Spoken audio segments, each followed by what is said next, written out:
আজকে মুসলিম তো দূরের কথা, মানুষ তো দূরের কথা, দুই ভাইয়ের মধ্যে হিংসা বিদ্বেষ, মারামারি, খুনোখুনি, গীবত, পরনিন্দা, পরচর্চা, গোপন কথা জানা, কারো দোষ উদ্ঘাটন করা, সবগুলো সমাজে বিদ্যমান।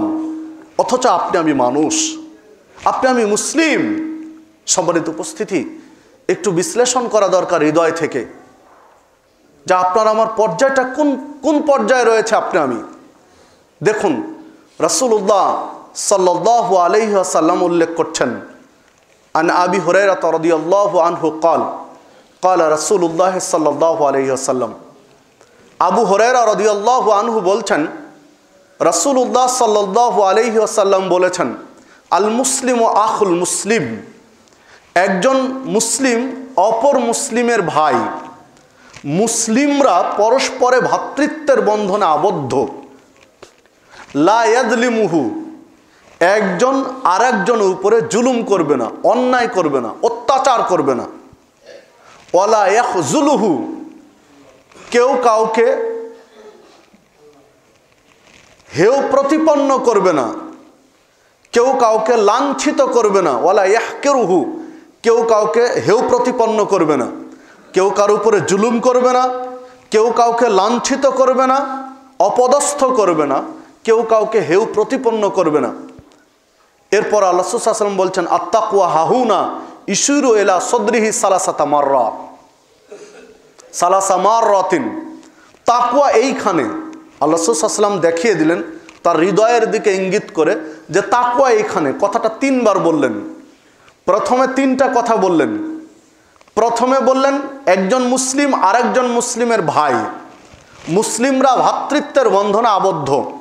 দ্বিতীয়ত বললেন যেহেতু ভ্রাতৃত্বের বন্ধনে আবদ্ধ, মুসলিমরা পরস্পরে ভাই, বিধায় জুলুম করবে না, কেউ কাউকে অপদস্থ করবে না, কেউ কাউকে হেয় প্রতিপন্ন করবে না, ঠাট্টা বিদ্রুপ করবে না কেউ কাউকে। তিনটা কথা বলার পরে এইবার বলছেন তাকওয়া এইখানে, তাকওয়া এইখানে, তাকওয়া এইখানে, মানে হৃদয়ে। মানে আসলেই তুমি আরেকজন মুসলিমকে ভাই মনে করো কি না,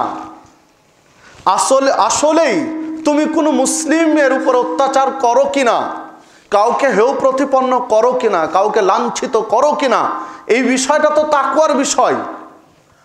তুমি মুখে যতই বলো না কেন যে না আমি কোনো মুসলিমকে হেয় প্রতিপন্ন করি না, আমি কাউকে লাঞ্ছিত করি না, আমি কারো উপরে জুলুম করি না, অত্যাচার করি না, আমি আরেকজন মুসলিমকে ভাই মনে করি, এটা তুমি মুখে যত উচ্চারণ করো না কেন, এটা মৌখিক বিষয় নয়, এটা হৃদয়ের বিষয়। তাকওয়া তো এইখানে। প্রকৃতপক্ষে তুমি আরেকজন মুসলিমকে ভাই মতো মেনে নিয়েছো কিনা, এই বিষয়, এই মাপকাঠি তো হৃদয়ে। এরপর রাসূল সাল্লাল্লাহু আলাইহি ওয়াসাল্লাম বলছেন, একজন মুসলিমের নিন্দনীয় হওয়ার জন্য এতটুকুই যথেষ্ট, ইয়াহকিরা আখাউল মুসলিম, তার আরেকজন মুসলিমকে হেয় প্রতিপন্ন মনে করবে বা নিচু মনে করবে। এরপর আল্লাহ রাসূল সাল্লাল্লাহু আলাইহি ওয়াসাল্লাম বলছেন, কুল্লুল মুসলিম আলাল মুসলিম হারামুন, একজন মুসলিম আরেকজন মুসলিমের জন্য হারাম। দামুহু ওয়া মালুহু ওয়া ইরদুহু, তার রক্তপাত করবে, তার রক্ত ঝরাবে, মুসলিম হয়ে আরেকজন মুসলিমের রক্ত ঝরাবে, এটা শরীয়তে হারাম। অমালুহু, মুসলিম হয়ে আরেকজন মুসলিমের সম্পদ হানি করবে, সম্পদ গ্রাস করবে, সম্পদ আত্মসাৎ করবে, সম্পদের ক্ষতি সাধন করবে, এটা হারাম। ওয়াইরুদুহু, একজন মুসলিম হয়ে আরেকজন মুসলিমের সম্মান নিয়ে, মর্যাদা নিয়ে ছিনিমিনি খেলবে, সম্মান মর্যাদা হানি করবে, এটি শরীয়তে হারাম। সম্মানিত উপস্থিতি, মুসলিম হয়ে মুসলিমের রক্তপাত ঘটানো, রক্ত ঝরানো, মুসলিম হয়ে মুসলিমের সম্মান হানি করা, মর্যাদায় আঘাত দেওয়া, মুসলিম হয়ে মুসলিমের সম্পদ ক্ষতি সাধন করা ইসলামে হারাম। যে হাদিসটি সহিহ বুখারীর মধ্যে পাওয়া যাবে, 2442 নম্বর হাদিস। যে হাদিসটি সহিহ মুসলিমের মধ্যে পাওয়া যাবে 6743 নম্বর হাদিস। যে হাদিসটি মিশকাতের মধ্যে পাওয়া যাবে 4958 নম্বর হাদিস। সম্মানিত উপস্থিতি, দেখুন মনুষ্যত্ববোধ কেমন হওয়া উচিত। মুসলিম হয়ে কোনো মুসলিমের সম্মানে আঘাত করলে আপনার আমার মনুষ্যত্ব বোধের অভাব আছে। সম্পদ নষ্ট করলে, অপর মুসলিমের সম্পদ গ্রাস করলে আপনার আমার মনুষ্যত্ব বোধের অভাব আছে। মুসলিম হয়ে মুসলিমের রক্ত ঝরালে আপনার আমার মনুষ্যত্ব বোধের অভাব আছে। শারীরিক কারণ ছাড়া কোনো মুসলিমের রক্তপাত ঝরানোর কোনো অধিকার কোনো মানুষের নেই, কোনো মুসলিমের নেই। দেখুন আল্লাহ রাসূল সাল্লাল্লাহু আলাইহি ওয়াসাল্লাম আরও শক্তভাবে বলেছেন, মুসলিম মুসলিম শুধু নয়, মানুষ মানুষের উপরে রহম করবে।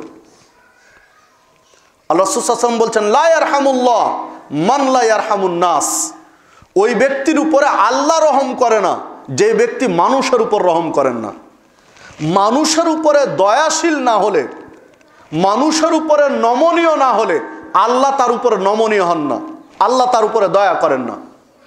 যে হাদিসটি তিরমিজির মধ্যে পাওয়া যাবে, 1918 নম্বর হাদিস। সম্মানিত উপস্থিতি, মানুষ হয়ে মানুষের প্রতি দয়া, মানুষ হয়ে মানুষের প্রতি রহম না করলে আল্লাহ আপনার আমার উপর রহম করবেন না। এইখানে মুসলিম অমুসলিম উল্লেখ করেননি, মানে মানুষ হয়ে প্রত্যেক মানুষের উপর আপনার মনুষ্যত্ববোধ থাকতে হবে। হতে পারে একজন খ্রিস্টান, হতে পারে একজন হিন্দু, হতে পারে একজন বৌদ্ধ, হতে পারে আর কোনো ধর্মের, কিন্তু তিনি মানুষ। মানুষ হিসেবে আপনার আমার কাছে ভদ্র আচরণ পর তিনি অধিকার রাখেন। সৌজন্যতা বোধ যাকে বলা হয়, সৌজন্য যে আচরণটুকু, সে আচরণটুকু নরম হওয়া উচিত মানুষ হয়ে।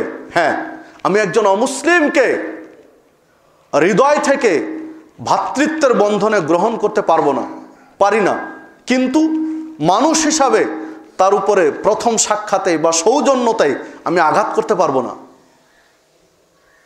তার উপরে নরম ব্যবহার দিয়ে তাকে বিদায় করতে হবে। আল্লাহ রাসূল সাল্লাল্লাহু আলাইহি ওয়াসাল্লাম অমুসলিমদের সাথে বৈঠক করেছেন, দ্বীনের দাওয়াত দেওয়ার জন্য মক্কার বড় বড় কাফের নেতাদের সাথে বৈঠক করেছেন।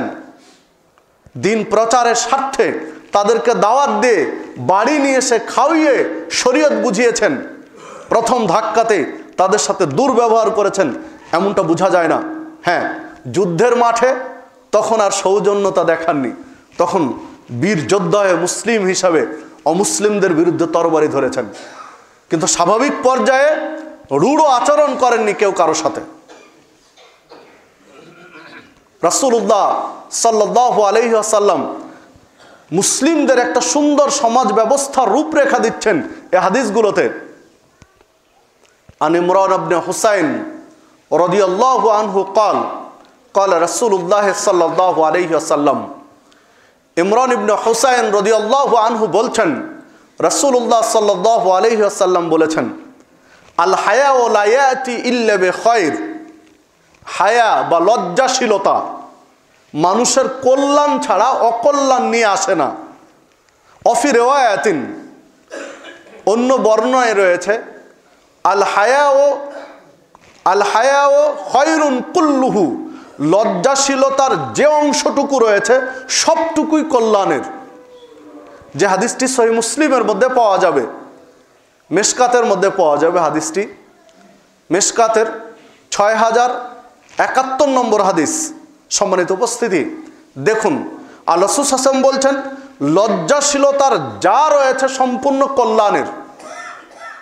রাসূলুল্লাহ সাল্লাল্লাহু আলাইহি ওয়াসাল্লাম বলছেন, লজ্জাশীলতা কল্যাণ ছাড়া অকল্যাণ নিয়ে আসে না, লজ্জাশীলতার সবটুকুই কল্যাণ বয়ে নিয়ে আসে। অন্য একটি হাদিসে আল্লাহ রাসূল সাল্লাল্লাহু আলাইহি ওয়াসাল্লাম বলছেন, সহিহ মুসলিমে বর্ণিত হয়েছে হাদিসটি, সহিহ বুখারীতেও বর্ণিত হয়েছে, মেশকাতের 6072 নম্বর হাদিস। আল্লাহ রাসূল সাল্লাল্লাহু আলাইহি ওয়াসাল্লাম বলছেন, ইন্না মিম্মা আদরাকান নাস মিন কালামিন নবুওয়াতিল উলা ইদা লাম তাস্তাহি ফাসনা মা শিতা।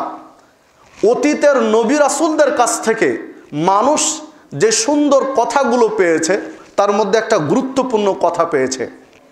অতীতের প্রত্যেক নবী রাসূলের কাছ থেকে মানুষ গুরুত্বপূর্ণ একটি কথা পেয়েছে। সেই কথাটি হচ্ছে, ইদা লাম তাস্তাহি ফাসনা মা শিতা। যখন তোমার লজ্জা থাকবে না, তুমি যা ইচ্ছা তাই করতে পারবে। লজ্জা মানুষের যখন হারিয়ে যাবে, মানুষের কাছ থেকে লজ্জাশীলতা বিদায় নিবে। লজ্জা নামক উপাদানটা যখন মানুষের কাছ থেকে দূরে সরে যাবে, তখন আল্লাহ রাসূল সাল্লাল্লাহু আলাইহি ওয়াসাল্লাম বলছেন ফাসনামা আশিতা, তোমার যা খুশি তাই করতে পারবে। একটা লজ্জাশীল মানুষ, লজ্জার ভূষণ যার রয়েছে, সে যা ইচ্ছা তাই করতে পারবে না, কিন্তু যার লজ্জা নেই ও সবই পারবে, ওর কাছে কোনো জিনিস বাধা দিবে না।